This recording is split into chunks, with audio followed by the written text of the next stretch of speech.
eu vou perguntar aqui, o doutor Marcos Amin, tem o Tandera também nessa história, só para o pessoal de casa, o pessoal não entende quando a gente fala muitos dos nomes, o pessoal não entende. Eu me lembro muito bem que mês que foi, gente, que teve um dia, Marcos, teve os policiais da Core, se eu não me engano, ficaram de tocar numa reunião do pessoal do Tandera numa rua na Baixada.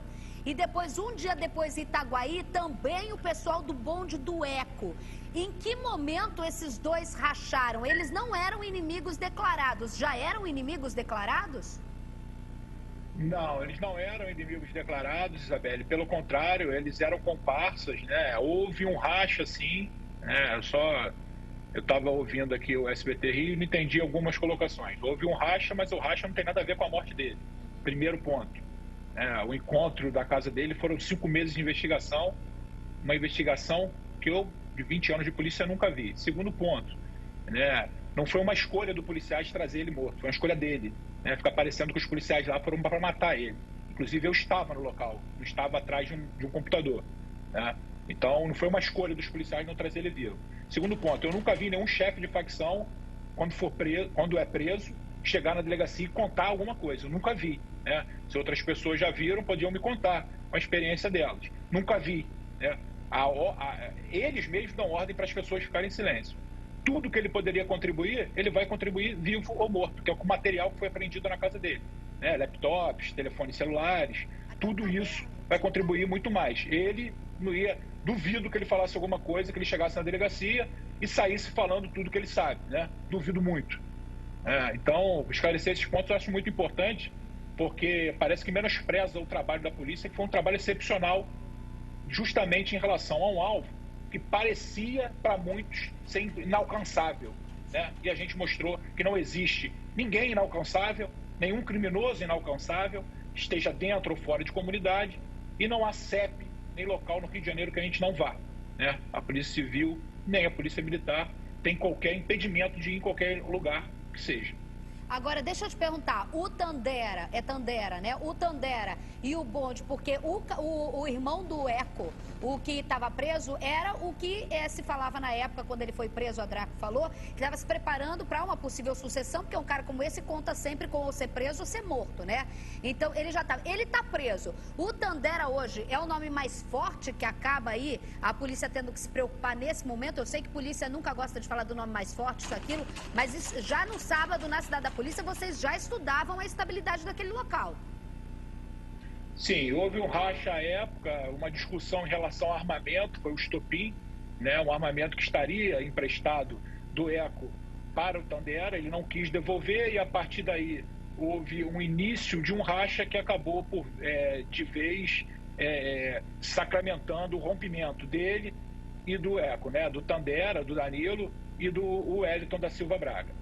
Eles acabaram rachando e aí, a partir daí, hoje pode ser uma possibilidade do grupo do Tandera tentar adentrar, o que eu acho muito difícil, tá, Isabel? Eu acho, dentro do que a gente entende ali, pela investigação que a gente vem acompanhando há muito tempo, né, a gente vê a possibilidade de alguém dentro daquela organização criminosa ascender ao lugar do Wellington, em vez de haver uma outra organização que tome aquele território, até porque essa organização que é hoje bonde do Eco, já foi Liga da Justiça, está ali há 2 décadas naquela região, não vai perder facilmente o seu domínio naquela área. Ô, professor, independentemente de antes, ano passado, eu falo sempre com os meninos aqui, a gente falava muito retratado do que era a atuação de milícia, do que era a atuação de tráfico de drogas. No caso do Eco, ele traz ali uma novidade naquela região, que até os próprios moradores ficaram muito tempo assustados, com medo de falar, não falam, a gente entende, mas que falam pra gente, contam, tem a segurança de falar pra gente. No caso do Eco, por exemplo, ele era responsável por fazer extorsão, por fazer a exploração de produtos como gatunete, tinha lavagem de dinheiro em rede de farmácia, isso e aquilo, mas também do aluguel das armas, do armamento que ele tinha para traficantes daquela região, o que assustou muito os moradores mais antigos da Zona Oeste, essa, entre aspas, gestão do Eco naquela região durante esse tempo, né? Sim, o Eco tem uma estrutura de organização mais sofisticada, com parcerias direto com o tráfico. Só que tem que levar em consideração que milícia não é uma estrutura montada por traficantes, é balela. Ele é um soldado, o ECO é apenas um soldado nessa estrutura, ele é mais um gerente morto. Há uma estrutura muito mais ampla, que envolve, inclusive, a estrutura da própria segurança pública.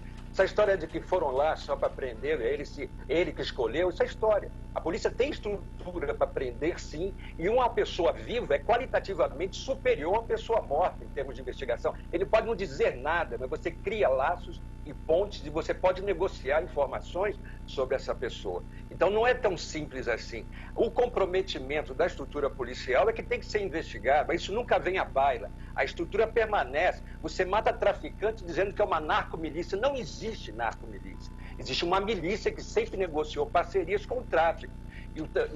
Simplesmente o ECO teve essa estrutura capaz de avançar com o Terceiro Comando Puro, que é uma aliança histórica entre milícia e Terceiro Comando Puro no Rio de Janeiro.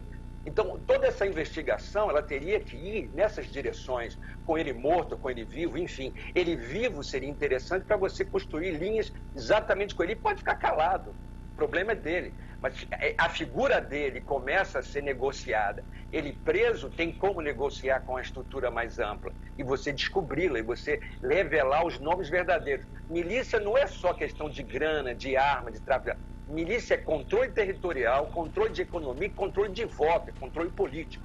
Então, por trás de operações contra a milícia ou de preservação da milícia, que não afetam a estrutura como um todo, matar um soldado não vai afetar essa estrutura. Ela permanece, ela constrói, ela cresce mais ainda. Você tem que atingir toda a ramificação dela, que é uma operação muito mais difícil, de muito mais investigação. É esse o debate que eu tenho feito ao longo do tempo. Mas daí mata policial que está dentro da ambulância dele? Eu não entendo, professor. Desculpa, eu não entendo isso, porque a gente sabe como que ele assim não é bonzinho. Como assim mata policial que está na ambulância? Se a versão que a gente tem, a gente não estava lá nem eu e você, e que ele está lá deitado, e a gente sabe que o ECO é um traficante perigoso, com uma qualificação de homicídios extremamente, e que se vê acuado, se ele pega uma arma de um policial, o que se faz? É claro, você tem que reagir, você não tem que matar, você tem que ser capaz de mobilizar um homem desse. Você não vai deixar esse homem agir livremente. Você tem condições tecnicamente de prender alguém sem matá-lo. Como não? Polícia entendo, não tem capacidade de fazer. Eu não estou fazer aqui fazendo nada, eu só estou analisando a situação e assim, o ECO é um cara que aterroriza e eu ouço as pessoas da Zona Oeste. Aterroriza, mantém refém e assim, diante de você estar dentro de uma ambulância de 3x4 com um cara e que é extremamente violento e que a gente não estava lá, se o cara reagiu e o cara é o traficante ECO, a gente fica nessa, porque senão a gente desmerece um trabalho de pessoas que estão fazendo um trabalho, botando a cara a tapa e botando a vida para prender um dos traficantes mais. Aí eu vou contra. E a gente aqui falou até agora que tem corrupção. A gente falou que tem que... Nós estamos falando, querida, de um soldadinho. Se você faz investigações reais, você chega a grandes nomes, você faz evolução patrimonial de grandes nomes, evolução financeira de grandes nomes, e você chega a eles. Ele é um soldado. Nós estamos discutindo aqui uma ponta de uma estrutura pequena. Não, querido, ele está lá no varejão. Eu estou querendo saber de grandes grupos que estão no atacado. Você está matando um soldadinho. Quem é que está levando a grana da milícia? Quem leva o voto que a milícia constrói nessas regiões? Esse é o meu... não tem medo não, professor. Há muito tempo eu sou uma mulher, querido, eu sou uma mulher que falo, professor. Eu falo aqui, quem ganha com isso que está lá dentro da favela, seja miliciano, é o cara que a gente muitas vezes mora do lado, sabe? Eu não tenho medo de falar. Eu sou uma mulher... Essa investigação que eu quero ver. Nós perdemos nosso tempo aqui com nomes pequenos. Esse cara foi construído como um grande criminoso e assassino do Rio de Janeiro. Não é. Ele é apenas uma peça pequena nessa estrutura. E nós ficamos perdendo tempo com isso. Eu quero saber das investigações para chegarem nos grandes nomes. Aqueles que são intocáveis, aqueles que a evolução patrimonial, política, eleitoral, a gente não é capaz de identificar. Esse é meu interesse. Então, infelizmente, fica aqui nesse debate.